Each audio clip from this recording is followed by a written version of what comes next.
আসসালামু আলাইকুম। কি অবস্থা সবার, কেমন আছেন? আশা করি অনেক অনেক ভালো আছেন। আলহামদুলিল্লাহ আমরা অনেক ভালো আছি। অন্য সময় যে ভিডিওগুলো আপলোড করি সেই ভিডিওগুলো হয় হলো যে কোনো আনুষ্ঠানিকতা অথবা বিয়ের প্রোগ্রাম বা অন্য যে কোনো ট্যুরিস্ট বা ট্রাভেলিং এর প্রোগ্রামের ভিডিও, কিন্তু আজকের ভিডিওটা একটু অন্যরকম।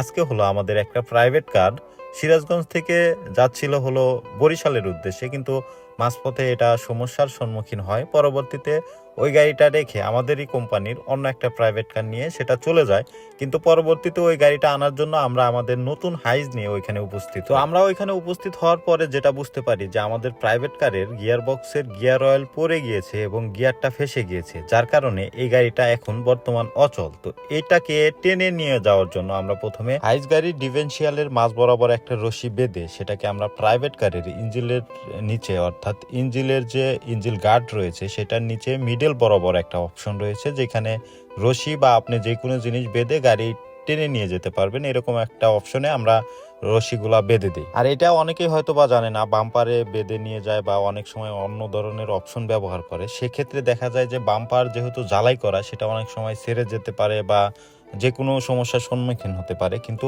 আমি যেটার কথা বললাম যে ইঞ্জিল গার্ডের একদম নিচে মিডল বরাবর যে অপশনটা রয়েছে, সেইখানে যদি আপনারা রশি বা অন্য যে কোনো জিনিস দিয়ে বেঁধে নিয়ে যেতে চান, তাহলে আপনারা কিন্তু কোনো সমস্যার সম্মুখীন হবেন না। আর গাড়িটা যেহেতু নষ্ট হয়েছে, এটা পিছন দিক থেকে কেউ এসে যাতে মেরে না দেয়, এটা বোঝানোর জন্য আমরা ব্যাক ডালার পিছনে দুই দিকে দুইটা ডাল গুজে দেই এবং পরবর্তীতে আমরা দুটা গাড়ি একসাথে, অর্থাৎ যেহেতু একটা গাড়ি আর একটা গাড়িকে টেনে নিয়ে যাওয়া লাগবে, এর জন্য পরবর্তীতে আমরা দুইটা গাড়িতে ইমার্জেন্সি দিয়ে আমরা ধীরে ধীরে আগানোর চেষ্টা করি। আর সর্বপ্রথমে এই গাড়িটা নিয়ে আসছিল হলো আমাদের নানা, আর নানা এই গাড়িটা নিয়ে যাচ্ছিল বরিশালের উদ্দেশ্যে। তো পরবর্তীতে মাঝপথে যখন ডিস্টার্ব হয়, তো রিয়াদকে দিয়ে আমাদের কোম্পানির অন্য একটা প্রাইভেট কার এখানে এনে রিয়াদকে এখানে রেখে নানা ওই গাড়ি নিয়ে চলে যায়।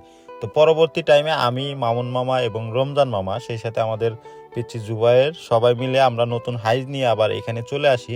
আর এখানে রিয়াদ আগে থেকেই যেহেতু ছিল, তো আমরা ফোনে কন্ট্যাক্ট করে সরাসরি গাড়ির কাছে এসে আমরা সকল কার্যক্রম শেষ করে এখন বর্তমান টেনে নিয়ে যাচ্ছি গাড়িটাকে। তো আমরা এখন এই গাড়িটাকে নিয়ে যাব আমাদের সিরাজগঞ্জে যে কোনো একটা গ্যারেজ, আর আমাদের গ্যারেজ পর্যন্ত যেতে অনেক সময় প্রয়োজন, এই জন্য এখন ভিডিওটা করব না। আর ভিডিও করলে এত লং টাইম ভিডিও করাও সম্ভব না, তো এর জন্য আমরা ভিডিওটা কস করে দেব। আমরা ইতিমধ্যে অলরেডি আমাদের সিরাজগঞ্জ জেলার মধ্যে ঢুকে পড়েছি। তো সবাই অবশ্যই ভালো থাকবেন, সুস্থ থাকবেন, সেই সাথে আমাদের জন্য দোয়া করবেন।